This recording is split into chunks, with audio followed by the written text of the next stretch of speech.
Hey everyone, so let's understand about the spaces within Jira. Now spaces were known as projects before, and in the recent versions of Jira you would find spaces which were named as projects before. So if I just go ahead and hover over, you'll see that even if I click on the spaces and say this is the sample Scrum project that we created, right? So if I click on that, even at the top you'll see Jira software projects is what it was called before, but now everything to align all the products together, Jira Confluence, it has been renamed to spaces. So if I talk about the spaces, the first and foremost thing, how you are going to create multiple boards. Usually the spaces are of two types, the company managed and team managed, and we'll understand about these two types very soon in upcoming videos. But then you can create multiple boards. For example, if we go ahead and see the sample Scrum project, you will see the plus sign available here, which is to create a board. If I click on the plus sign, it will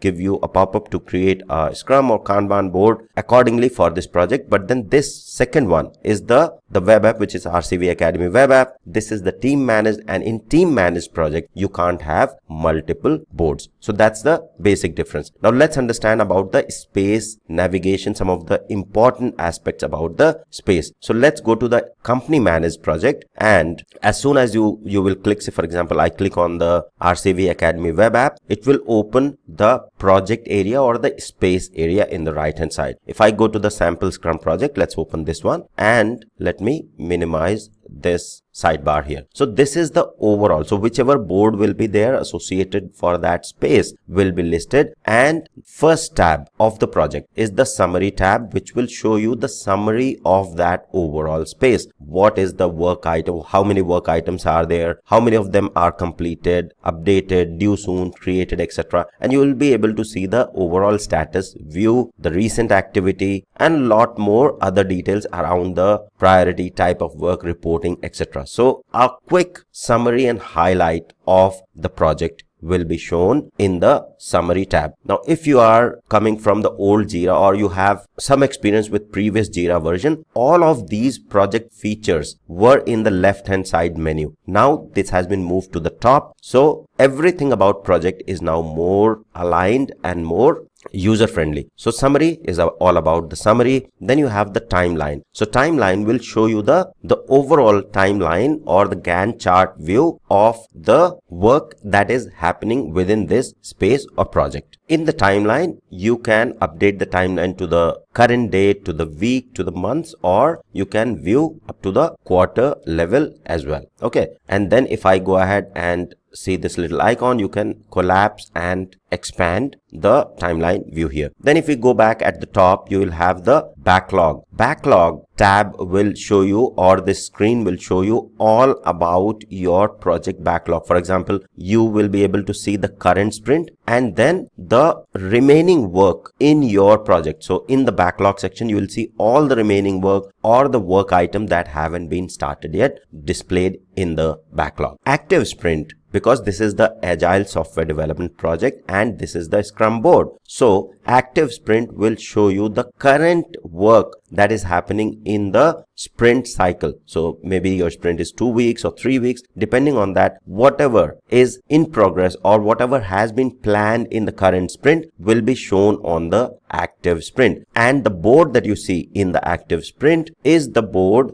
that will show you the specific columns on the board and how many statuses are there in your project workflow. So behind this board is the workflow which has a couple of statuses, for example, to do, in progress, done, and that's how this overall active sprint is showing the work items here. Then you have the calendar view, and in the calendar view you can see the work or the sprints that are happening, which are completed, which is in progress, and all the remaining sprints in a calendar form. For each of these tabs that you see, you have the filter criteria, you have the search. For example, I can filter the backlog based on the version, epic, or the type, or the quick filters. I can have that. In the active sprint as well, you will find some of the filters. In the calendar as well, we have some of the filters, right? So we'll understand these as and when we deep dive into these specific features in future videos. Then we have the reports. So reports will show you the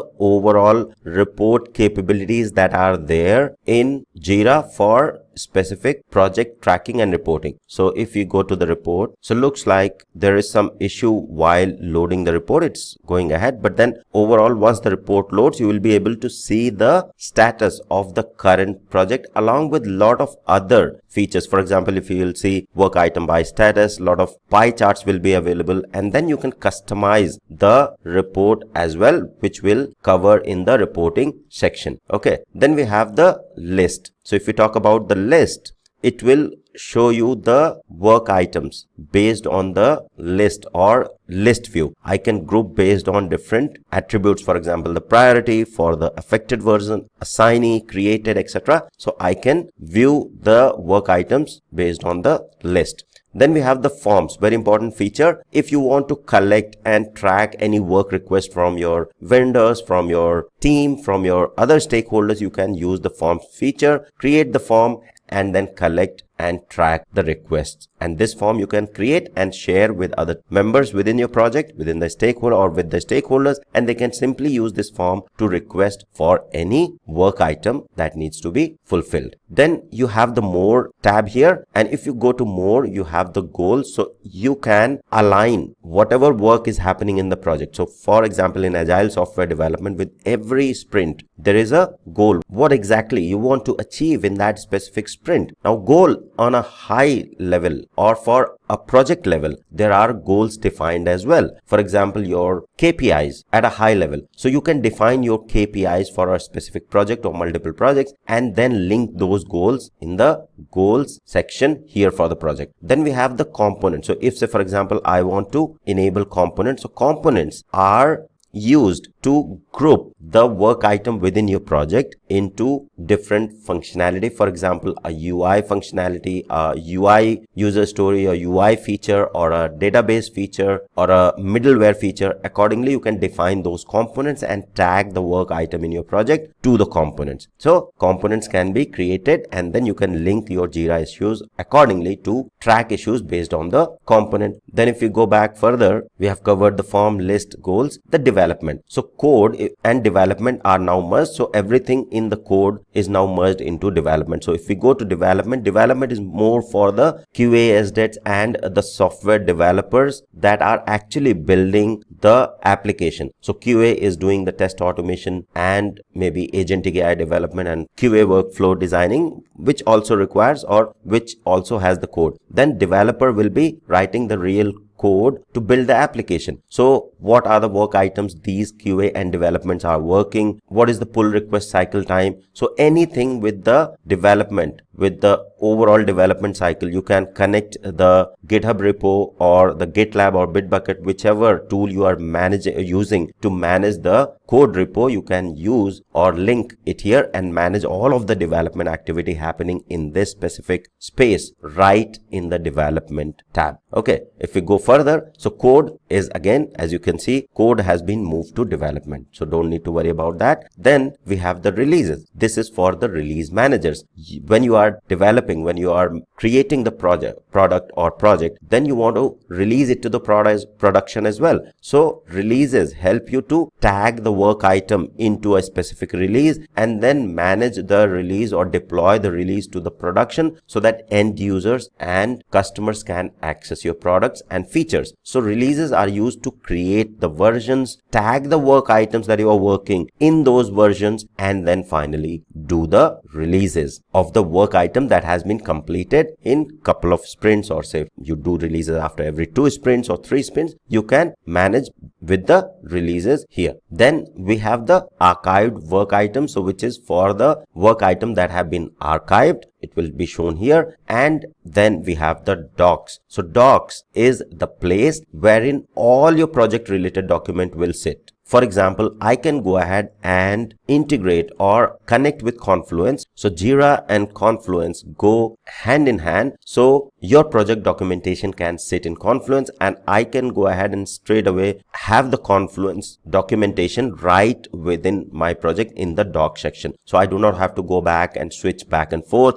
between Confluence and Jira. And this is really nice feature to manage all of the project related artifacts right in one screen here. Okay, then if you go further, you will see the shortcuts, which is nothing but you can also have the links and shortcuts configured in this project. So I can go ahead and click on add shortcut and add any of the favorite websites and apps which I frequently need to visit. Okay, so this is overall navigation about the space within Jira. I have just highlighted the key tabs and features that are available for the project. To add and remove navigation, for example, simply you have to click on the plus sign and then click on any of these, or simply go on more and click on any of these, and these tabs will be added accordingly. So say for example, I'm in QA and development, I'll need this development feature more, so I'll keep that, and other people or a person who is managing the releases or release manager, they need releases, right? So they can switch accordingly as per their work role within the project. So this is on a high level about the space navigation within Jira. We'll deep dive into these features one by one as we move further. Thank you. See you in the next one.